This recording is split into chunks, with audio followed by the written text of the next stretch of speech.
WhatsApp everyone, welcome to notes. तो आज हमारी टाइपोग्राम सीरीज़ की जो है वो लास्ट वीडियो होने वाली है, जिसके अंदर हम लोग बेसिकली टाइपोग्राम के अंदर मैनी टू मैनी के रिलेशनशिप को डिस्कस करेंगे। और इस वीडियो के अंदर हम जो है फर्दर जो है वो टाइपोग्राम की सीरीज़ को क्लोज़ कर रहे होंगे। ठीक है, तो ये टाइपोग्राम की प्लेलिस्ट की लास्ट वीडियो होने वाली है। चलिए इसी के साथ स्टार्ट करते हैं। अगेन इस वीडियो में जो हम रिलेशनशिप डिस्कस कर रहे होंगे वो मैनी टू मैनी का है। तो उसके लिए मैंने यहाँ पे ऑलरेडी एक सिनेरियो क्रिएट कर दिया है।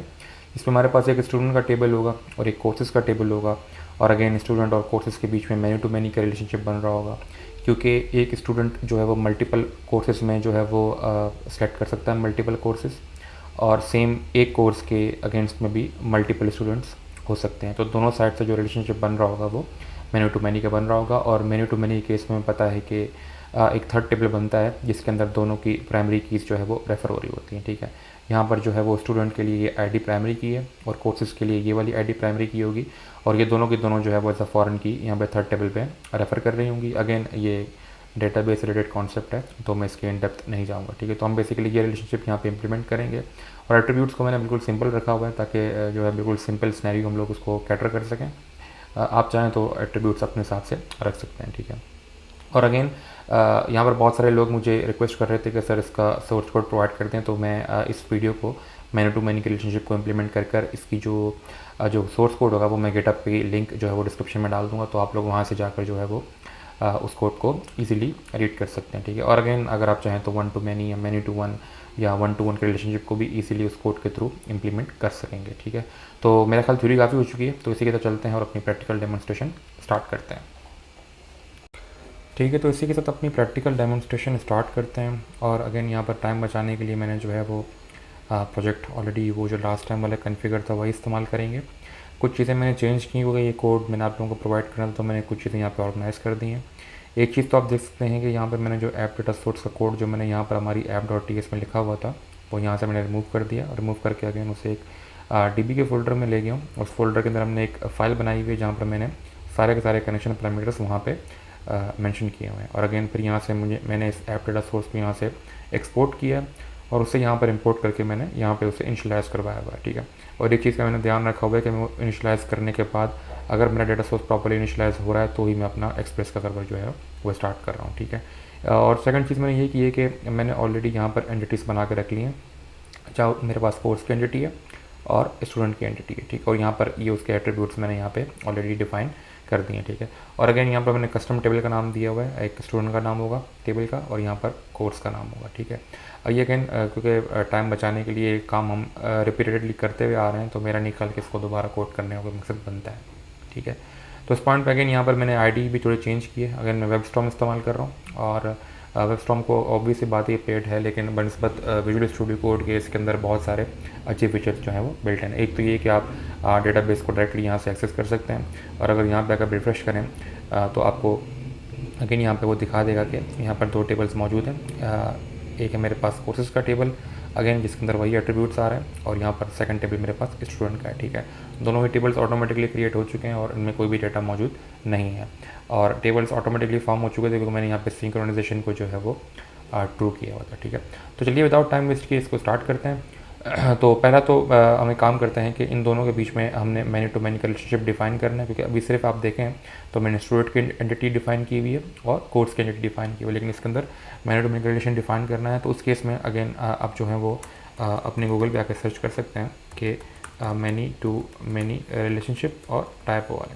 ठीक है, इसको सर्च करेंगे तो अगर बहुत सारी आएंगी, तो आपको सजेशन ये होगी कि आप typeorm.io की साइट पर जाइएगा, जहाँ पर आपको तमाम मैनी टू मैनी से रिलेटेड ऑफिशियल डॉक्यूमेंटेशन टाइपोग्राम की मिलेगी। ठीक है, उस केस में यहाँ पर भी इन्होंने एग्जांपल दी हुई है, और एग्जांपल में इन्होंने यहाँ पे एक क्वेश्चन और कैटेगरी को लिया हुआ है। एक कैटेगरी है और एक क्वेश्चन है, तो एक कैटेगरी के अंदर भी मल्टीपल क्वेश्चन आ सकते हैं और एक क्वेश्चन मल्टीपल कैटेगरी से भी बिलोंग कर सकता है।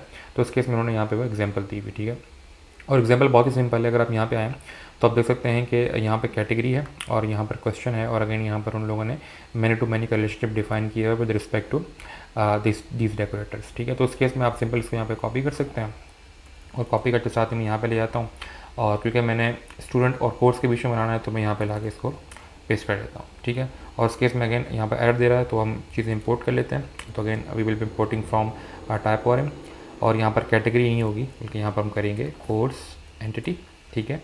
और यहाँ पर जॉइंट टेबल के डेकोरेटर भी हम इंपोर्ट करेंगे, ठीक है, वो भी आप देख सकते हैं कि इंपोर्ट हो चुका है। और अगेन यहाँ पर चीज़ें चेंज करके मैं कर दूंगा दैट इज़ कोर्सेज, और यहाँ पर भी मैं कर दूंगा दैट इज़ कोर्सेज, ठीक है। Okay, it is course entity, ठीक है। तो इस पॉइंट पे अगेन ये जो डेकोरेटर्स हमने इस्तेमाल किए हैं ये टाइप और हमको ये बताते हैं कि स्टूडेंट की एंटिटी और कोर्स की एंटिटी में मैन्यू टू मैन्यू का रिलेशनशिप डिफाइन करो और टेबल को ज्वाइन करो, ठीक है।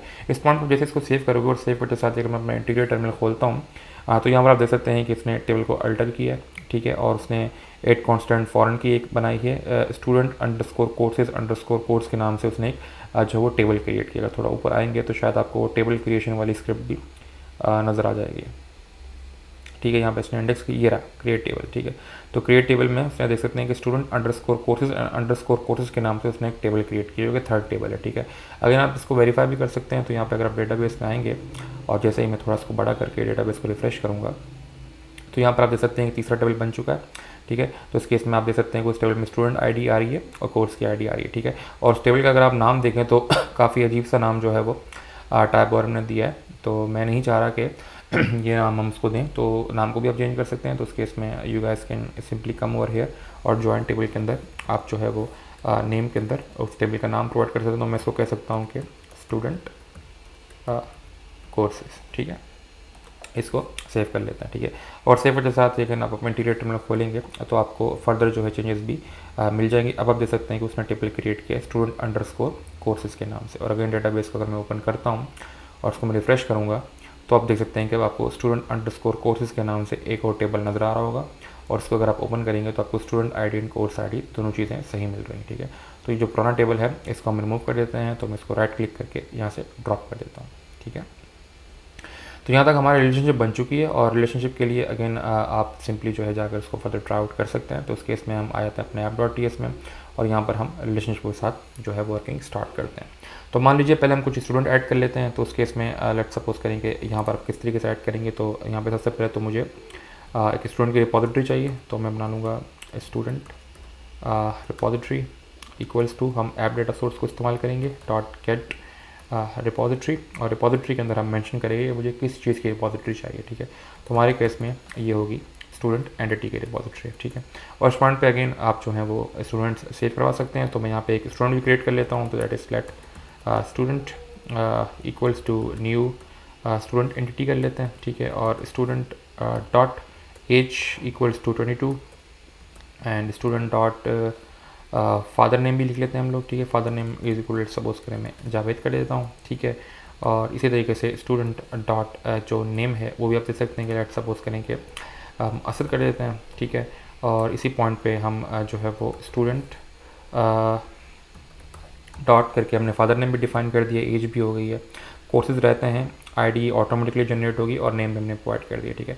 अब कोर्सेज में आप चाहें तो बाय डिफ़ॉल्ट ब्लैंक भी छोड़ सकते हैं, उस केस में इसका कोई रिलेशनशिप नहीं बनेगा। और इस पॉइंट पे अगेन अगर इसको सेव करवाता हूँ तो उसके लिए मुझे अगेन स्टूडेंट रिपोजिटरी इस्तेमाल करनी है और हम उसको करेंगे डॉट सेव। और सेव में अगेन हम यहाँ पे जो है वो इस स्टूडेंट के ऑब्जेक्ट को पास कर देंगे, ठीक है, सिंपल एज दैट, ठीक है। और उस पॉइंट पे क्योंकि ये एसिंक्रोनस ऑपरेशन होगा तो अगेन आप यहाँ पे अवेट लगा सकते हैं। और अवेट है तो मुझे यहाँ पर भी एसिंक इस्तेमाल करना होगा और यहाँ पर हम सिंपल रेस डॉट सेंड कर सकते हैं। और सेंड में आप सिंपल एक पास कर सकते हैं कि स्टूडेंट हैज़ बिन सेव्ड, ठीक है। इस पॉइंट पे कुछ भी मेरा ख्याल नया नहीं है, ये सिंपल सा कॉन्सेप्ट है जिसके थ्रू हम एक स्टूडेंट को सेव करवा रहे हैं। और इस केस में आप याद रख सकते हैं कि स्टूडेंट के जो भी कोर्सेज हैं उसके एरे को हमने एम्प्टी किया हुआ है क्योंकि हम उस स्टूडेंट के अगेंस्ट में कोई भी कोर्स ऐड नहीं करवा रहे हैं फिलहाल, ठीक है। तो इसको आप सेव कर लेते हैं। सेव करते साथ ही अगेन अब जो है हम इस URL को हिट कर सकते हैं। तो उस केस में you guys can open postman, ठीक है। और पोस्टमैन में ओपन कर लेता हूँ और पोस्टमैन ओपन करते साथ ही हम इस URL को जो है वो हिट करेंगे, ठीक है। तो यहाँ पे मेरा पोस्टमैन ओपन हो चुका है। तो हम एक नया URL बना लेते हैं, नई टैब, और यहाँ पे मैं कर देता हूँ HTTP और / लोकल होस्ट पोर्ट है मेरे पास 3000, ठीक है। और हम इसको सेंड करेंगे और सेंड करते साथ ही आप देख सकते हैं कि 200 ओके का रिस्पॉन्स है मेरे पास और कह सकते हैं कि स्टूडेंट हैज़ बीन सेव, ठीक है। तो इस पॉइंट पर मैं एक्सपेक्ट कर रहा हूँ कि मेरा स्टूडेंट सेव हो जाना चाहिए। और अगर मैं डेटाबेस में आता हूँ और अपने स्टूडेंट के टेबल को ओपन करता हूँ तो यहाँ पर आप देख सकते हैं कि एक रिकॉर्ड मेरे पास गिर चुका है, ठीक है। तो इस पॉइंट पे हमने स्टूडेंट को भी सेव करवा लिया है और अगेन आप इसी कॉन्सेप्ट को इस्तेमाल करते हुए आप एक कोर्स भी सेव करवा सकते हैं, ठीक है। तो उस केस में मैं एक काम करता हूँ, app.ts में आ जाता हूँ और आप उसको उस केस में सिंपली यहाँ पर कोर्स की रिपोजिटरी लेके आनी पड़ेगी, ठीक है। तो मैं यहाँ पे पहले आपको करके दिखा देता हूँ। डिस्कॉन्स्ट उसको मैं कर देता हूँ course repository equals to app data source dot get repository और यहाँ पे अब हम पोर्ट करेंगे कोर्स एंटिटी को, ठीक है। तो आप अगेन इस कोर्स रेपो की मदद से यहाँ पे कोर्स का एक ऑब्जेक्ट बनाएंगे और फिर उसको सेव करवाएंगे, ठीक है। तो आप वो काम भी कर सकते हैं सिंपली, ठीक है। और अगेन इस पॉइंट पे अगर आपको स्टूडेंट को सेव करवाते साथ साथ ही अगर आप कोर्सेज को सेव करवाना चाह रहे हैं तो आप वो भी कर सकते हैं। तो उस केस में एक काम करता हूँ कि यहाँ पे मैं कुछ कोर्स बना लेता हूँ, ठीक है। तो 3 कोर्स हमारे पास बन चुके हैं और अगर आप चाहें तो इसी 3 कोर्सेज को आप स्टूडेंट के साथ ऐड करवा के भेज सकते हैं। तो उस केस में स्टूडेंट और डॉट कोर्सेज और कोर्सेज में अगेन क्योंकि एरो है तो यहाँ पे मैं course 1 comma course 2 and comma course 3 भी कर सकता हूँ, ठीक है। That is course 3। इस तरीके से भी हम सेव करवा सकते हैं, ठीक है। लेकिन इसमें एक इशू ये आएगा कि अगेन जब आप एक एंटिटी के अंदर किसी दूसरी एंटिटी को एम्बेड करवा के इस तरीके से भेज रहे हैं तो उस केस में आपको कैस्केड को इनेबल करना पड़ता है। ये हम ऑलरेडी डिस्कस कर चुके थे। तो उस केस में आपको यहाँ पे आना है हमारे स्टूडेंट एंटिटी में और यहाँ पर कोर्स के अंदर आपको यहाँ पर आकर कॉमा लगा के कैस्केड को जो है वो कर देना है ट्रू, को विजिबल हो, ठीक है। कैस्केड को ट्रू करते साथ ही टाइप वार्म को पता लग जाएगा कि अगर इस एंटिटी के साथ कोई और एंटिटी एम्बेड होकर आ रही है तो उससे भी ऑटोमेटिकली डेटाबेस में इंसर्ट कर दो, ठीक है। तो अपना इंटीग्रेटर मैं ओपन कर लेता हूँ और देखते हैं हमारे पास यहाँ पे सारी चीज़ें प्रॉपर्ली काम कर रही हैं, कोई भी एरर मौजूद नहीं है। तो अगेन अब इस राउट को अगर मैं हिट करूँगा तो इस स्टूडेंट के अगेंस्ट में ये 3 कोर्सेज रजिस्टर होंगे, ठीक है। तो काम करते हैं, स्टूडेंट को भी चेंज कर लेते हैं। लेट्स से 25 एज कर लेता हूँ मैं, इसको हम कर लेते हैं आमिर और इसको हम कर देते हैं लेट्स सपोज करें आमिर अरशद कर लेते हैं, ठीक है। सेव करवा लेते हैं। सेव करते साथ ही इंटीग्रेटर में ओपन करता हूँ तो मेरी एप्लीकेशन रीस्टार्ट हो रही है, कोई भी डिफरेंस नहीं है। तो हम इस यूआरएल को दोबारा हिट करेंगे, पोस्टमेंट पे जाता हूँ, ठीक है। और जैसे ही मैं इसको सेंड करूँगा तो आप देख सकते हैं कि स्टूडेंट हैज़ बीन सेव्ड, सारी चीज़ें प्रॉपर्ली काम कर चुकी हैं। और अगेन यहाँ पर आप देख सकते हैं कि लॉग्स में आपको काफ़ी चीज़ें नज़र आ रही हैं कि पहले एक स्टूडेंट इंसर्ट हुआ है, फिर उसके बाद एक कोर्स इंसर्ट हुआ है और फिर उसके बाद जो है वो एक कोर्स एक इंसर्ट नहीं हुआ बल्कि 3 वैल्यूज़ आ रही हैं। आप देख सकते हो यहाँ पे 3 कोर्सेज इंसर्ट हुए हैं, ठीक है। और उसके बाद स्टूडेंट अंडरस्कोर कोर्स के रिलेशन को भी उसने ऑटोमेटिकली अपडेट किया, ठीक है। तो ये चीज़ें आप डेटाबेस में भी रिफ्लेक्ट बैक कर सकते हो। तो अगर मैं यहाँ पे आता हूँ तो अगर आप स्टूडेंट में आओ तो आप देखो एक सेकंड स्टूडेंट जो है उसका रिकॉर्ड इंसर्ट हुआ है आमिर के नाम से, ठीक है। और अगर आप कोर्स में आते हो तो 3 कोर्सेज इंसर्ट हुए हैं डेटाबेस के एल्गोरिथम का प्रोग्रामिंग का। और अगर आप स्टूडेंट अंडरस्कोर कोर्स में आओगे तो यहाँ पर 3 डिफरेंट आपको रोज नज़र आ रहे होंगे, ठीक है। जिसमें स्टूडेंट सेम ही है जो कि स्टूडेंट नंबर 2 था जिसकी आईडी 2 थी, लेकिन कोर्स आईडी डिफरेंट है, ठीक है। तो स्टूडेंट नंबर जो 2 था जिसकी आईडी 2 थी उसने कोर्स नंबर 1, 2, 3 तीनों ऑप्ट किए और उसका रिलेशनशिप भी यहाँ पर जो है वो गिर चुका है, मतलब उसका रिकॉर्ड भी इंसर्ट हो चुका है। तो उस केस में अगेन सारी चीज़ें प्रॉपर्ली काम कर रही हैं। और अगेन अगर आप इसका रिकॉर्ड गेट करना चाह रहे हैं तो वो भी आप इजीली कर सकते हैं, ठीक है। उस केस में आपको सिंपली सारे रिकॉर्ड फाइंड करने हैं। तो मैं काम करता हूँ ये सारी चीज़ें यहाँ से जो है वो कट कर लेते हैं, ठीक है।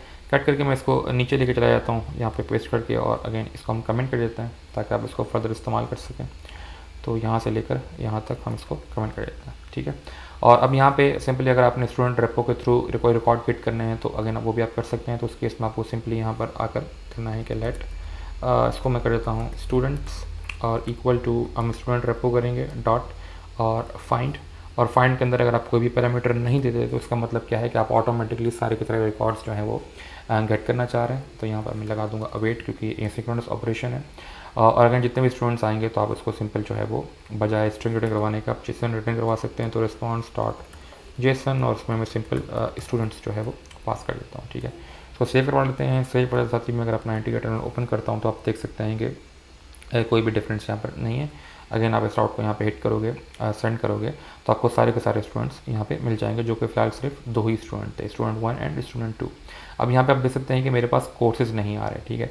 तो कोर्सेज के रिलेशनशिप को बाइंड करने के लिए आपको सिंपल जो है वो टाइप वार्म को बताना पड़ेगा कि मुझे रिलेशंस भी चाहिए। तो उस केस में आप यहाँ पर आकर जो है वो ऑब्जेक्ट के थ्रू रिलेशंस और रिलेशंस के अंदर आकर आप जो है वो एक एरे के थ्रू बता सकते हैं कि कौन सा रिलेशन आपको चाहिए। तो हमारे केस में अगर आप स्टूडेंट के अंदर आएँ तो रिलेशन मुझे कोर्सेज का चाहिए। तो कोर्सेज को कॉपी करके इसके वेरिएबल के नाम को आपने कॉपी करना है। कॉपी करके आप वापस आके यहाँ पे इसको पेस्ट कर देंगे, ठीक है। पेस्ट करके साथ सेव कर देंगे। सेव करके साथ ही टाइप ORM जैसे ही इस क्वेरी को रन करेगा तो उसे पता लग जाएगा कि उसे कोर्सेज भी चाहिए, ठीक है। तो अगेन मैं अपना इंटीग्रेटर ओपन करता हूँ और यहाँ पर कोई भी इशू नहीं है। अब जब आप इसको पोस्टमैन के थ्रू हिट करेंगे इस क्वेरी को, ठीक है, सेंड करेंगे, तो अब आप देख सकते हैं कि स्टूडेंट ID2 के अगेंस्ट मेरे पास 3 कोर्सेज थे, तो कोर्स 1, कोर्स 2 एंड कोर्स 3 तीनों आ रहे हैं। लेकिन ID1 के अगेंस्ट में मेरे पास कोई कोर्स नहीं था, तो उसका एरे जो है वो एम्प्टी आ रहा है, ठीक है। तो उस केस में आप चाहें तो ये ऑप्शन भी इस्तेमाल कर सकते हैं। और उसके अलावा एक और ऑप्शन होता है जो कि ईगर का होता है, तो उस केस में आपको सिंपली जो है वो फाइंड में बताने की ज़रूरत नहीं है।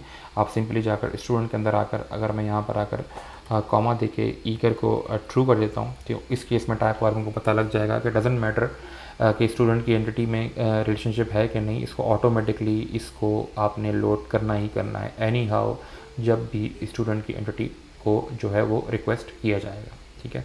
तो उस केस में अगेन इसको मैं सेव करवा के अगर अपना इंटीग्रेटर में चेक करूँ तो सारी चीज़ें प्रॉपर्ली काम कर रही हैं। और दोबारा पोस्टमैन पे आके अगर आप हिट करेंगे तो आपको सेम ही रिजल्ट मिल रहा होगा, ठीक है। लेकिन इस केस में मैंने यहाँ पर जो है वो कोई भी पैरामीटर पास नहीं किया, बल्कि ईगर को ट्रू किया, ठीक है। तो अगेन ये आपका एक ऑप्शन हो चुका है, ठीक है, फाइंड करने का। अगेन इस सिनेरियो के हिसाब से आप इसको जो है वो डिलीट भी कर सकते हैं, अपडेट भी कर सकते हैं। तो मैं आपको सजेस्ट करूँगा कि आप फर्दर जो है वो चीज़ें ट्राई आउट कर सकते हैं, ठीक है। उस केस में अगर आप 1 रिकॉर्ड गेट करना चाह रहे हैं, आप 1 भी कर सकते हैं, आप चीज़ों को डिलीट भी कर सकते हैं, ठीक है। तो मैं आपको सजेस्ट करूँगा कि आप फर्दर जाके इसको मैन्यू टू मैनी के रिलेशनशिप को आप फर्दर ट्राई आउट करें। और इस पॉइंट पे अगेन ये सारा का सारा जो सोर्स कोड मैंने यहाँ पे मेंशन किया हुआ है, ये मैं गिट पे डाल दूँगा ताकि आप इसको ईजिली जो है वो रीच आउट कर सकें, ठीक है। अगेन मैं यहाँ पर जो है वो फाइंड के अलावा जो डिलीट और अपडेट के सिनेरियोज हैं वो मैं इसलिए डिस्कस नहीं कर रहा हूँ क्योंकि ऑलरेडी वो मैंने 1 टू मैनी के रिलेशन में डिस्कस कर चुका हूँ। तो आप उसको फर्दर जाकर वहीं से इजीली आप देख सकते हैं और अंडरस्टैंड कर सकते हैं कि सिर्फ कॉन्सेप्ट जो है वो आपका सेम ही रहता है थ्रू आउट द जो है जर्नी, ठीक है। तो उम्मीद करता हूँ कि आप लोगों को मेरा कंटेंट अच्छा लगा होगा। फिर liking my content, so do like and subscribe the channel. इंशाल्लाह मिलते हैं एक नई प्लेलिस्ट के साथ। तो एक्सपेक्टेड है कि मैं इंशाल्लाह बहुत ही जल्द कोई एक नया कोर्स लॉन्च करूँगा, ठीक है। Thanks for watching.